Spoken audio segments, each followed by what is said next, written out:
దీనిలో మనకి problem orientation వెళ్దాం. ఈ క్వశ్చన్ సార్ జాగ్రత్త question. An object of mass 10 kg moves at a constant speed of 10 meter per second. So అది దాని మాస్ 10 kg ఇచ్చారు, with constant speed mass 10 kg ఇచ్చారు. అట్లాగే వెలాసిటీ కూడా ఇచ్చారు, అది 10 metre per second. A constant force that acts for 4 seconds on the object gives it a speed of 2 meter per second in opposite direction. The force acting on the opposite is. ఇక్కడ సరి జాగ్రత్తగా చూద్దాం మళ్ళీ question. An object of mass 10 kg moves at a constant speed of 10 meter per second. A constant force that acts for 4 seconds, అంటే time 4 seconds ఇచ్చారు, on the object gives it a speed of 2 meter per second in opposite direction. The force acting on the object is. 10 కిలోగ్రాముల ద్రవ్యరాశి ఉన్నటువంటి ఒక వస్తువు మీద ఒక వస్తువు 10 మీటర్ పర్ సెకండ్ స్థిర వేగంతో చలిస్తూ ఉంది.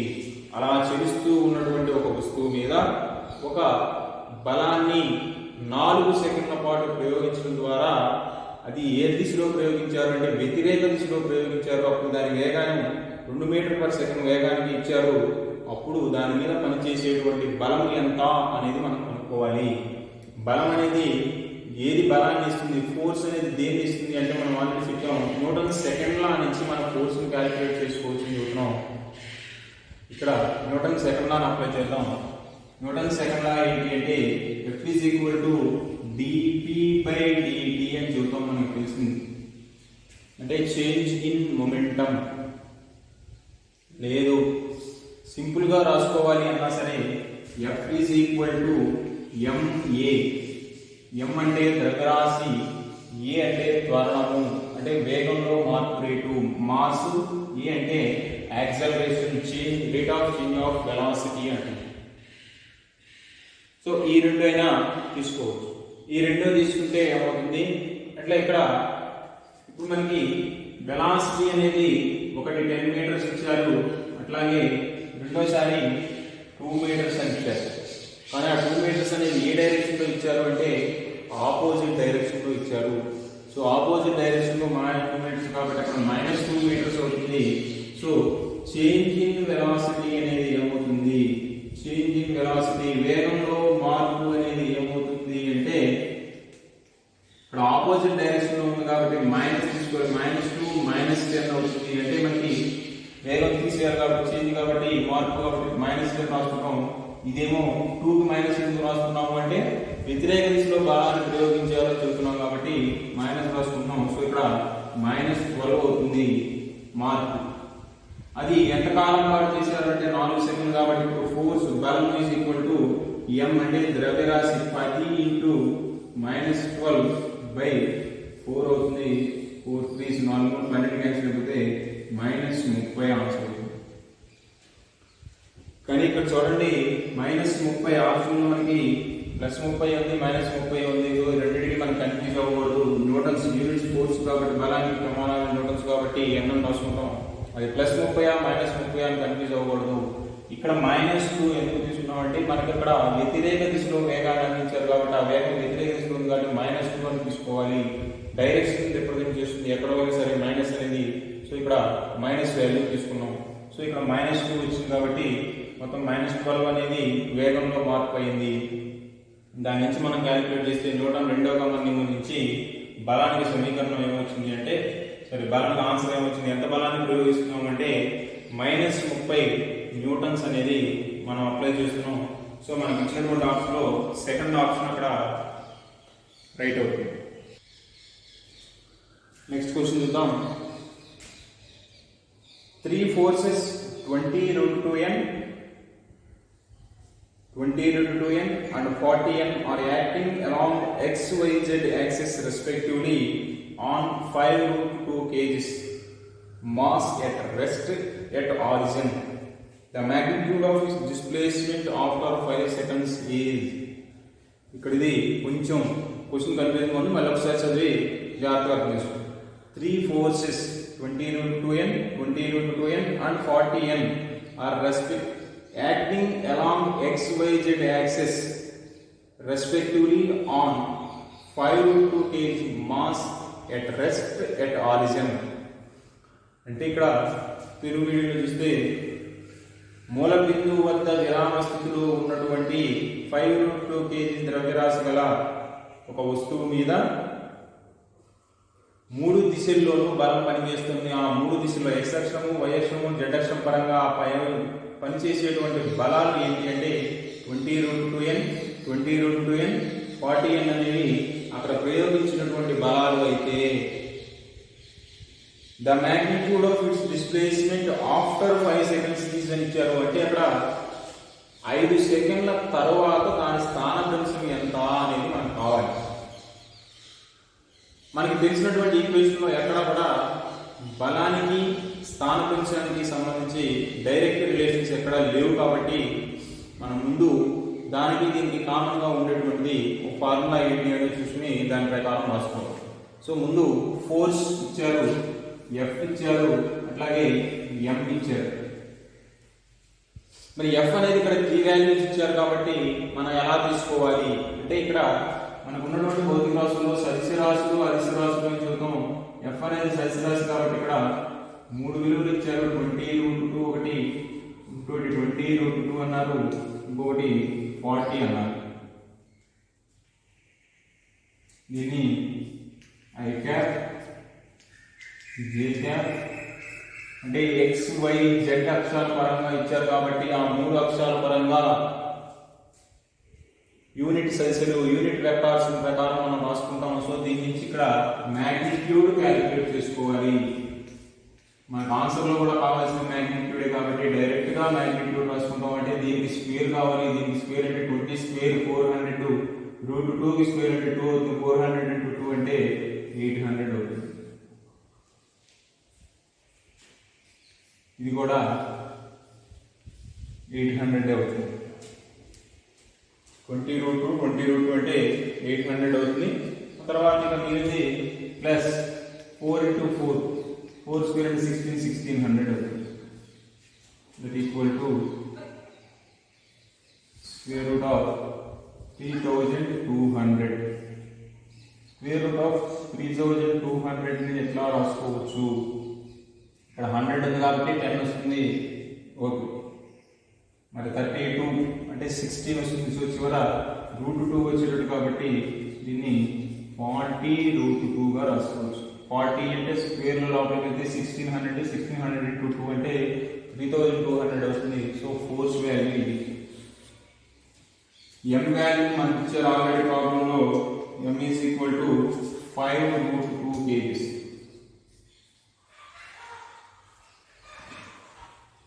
ఎం వాల్యూ ఆల్రెడీ ఇచ్చారు 5√2 kgs.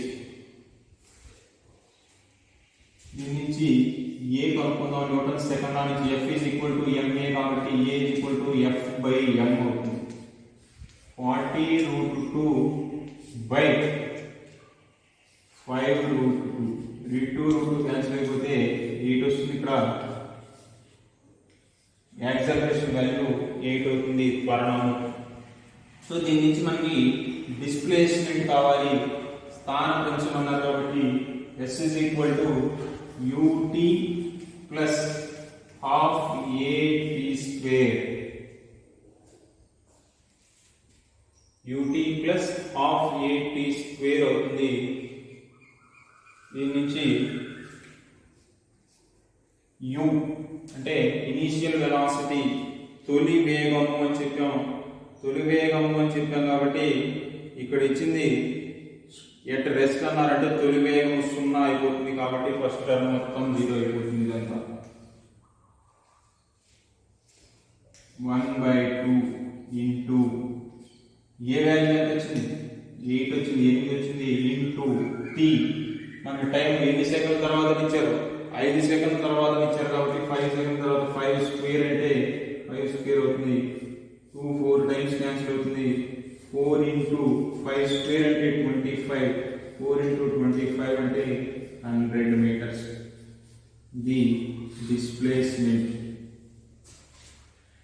మనకి ఏంటి అంటే ఇచ్చింది బలం ఫోర్స్ని 3 డైరెక్షన్స్లోనూ సపరేట్గా ఇచ్చారు. సో 3 కాంపోనెంట్స్ ఫామ్లో ఇచ్చారు కాబట్టి దాని నుంచి మనం అక్కడ మ్యాగ్నిట్యూడ్ వాల్యూ క్యాలిక్యులేట్ చేసుకున్నాం 40√2 వచ్చింది. ఇదేంటి అంటే మనకి వెక్టార్స్ కాన్సెప్ట్లో ఎక్కడైనా సరే ఒక వెక్టార్కి సంబంధించి దాని మ్యాగ్నిట్యూడ్ని క్యాలిక్యులేట్ చేయాలి అంటే ఇట్లా రాసుకుంటాం. ఆర్ బార్ అనేది ఒక వెక్టార్ అయితే దాన్ని xi plus yj plus zk అనేటువంటి ఫామ్లో ఒక వెక్టార్ ఉంటే దీని మ్యాగ్నిట్యూడ్ అంటే పరిమాణము, సదిశ యొక్క పరిమాణము అనేది ఎలా రాసుకుంటాము అంటే స్క్వేర్ రూట్ ఆఫ్ ఈ ijk అనేటువంటి యూనిట్ వెక్టార్స్ యూనిట్ సదిశల యొక్క గుణకాల వర్గాలు రాసుకోవాలి. x² plus y² plus z² అనేది దాని పరిమాణం అవుతుంది. దీన్ని బేస్ చేసుకుని మనం ఇక్కడ పరిమాణం కనుక్కున్నాము. బలం యొక్క పరిమాణం 40√2 వచ్చింది. సో ఇది 40√2 కాబట్టి బలం వచ్చేసింది. దాని నుంచి m ఆల్రెడీ మనకి ఇచ్చేసారు, ఇక్కడ ఏని క్యాలిక్యులేట్ చేసాం. ఏని క్యాలిక్యులేట్ చేసాం, ఏ వాల్యూ అంటే త్వరణము 8 వచ్చింది, యాక్సలరేషన్ అది చలన సమీకరణాల్లో గమన సమీకరణాల్లో ఈక్వేషన్స్ ఆఫ్ మోషన్ అంటే మనకి ఈక్వేషన్ తెలుసు కాబట్టి దాంట్లో సబ్స్టిట్యూట్ చేసాం. మరి ఇక్కడ ఫస్ట్ పార్ట్ ఏమైంది, u అంటే ఇనీషియల్ వెలాసిటీ, తొలి వేగము అనేది 0. ఎందుకని అంటే ఎట్ రెస్ట్ అని ఇచ్చారు. రెస్ట్ అనే పదం ప్రాబ్లంలో కనపడింది, విరామ స్థితి అని కనపడింది కాబట్టి ఇనీషియల్ వెలాసిటీ 0 అయిపోతుంది. సో దాని నుంచి మనం ఇక్కడ ప్రాబ్లం క్యాలిక్యులేట్ చేసుకున్నాం. ఒకసారి డీటెయిల్గా దాన్ని చూస్తే ఈజీగా అర్థమవుతుంది.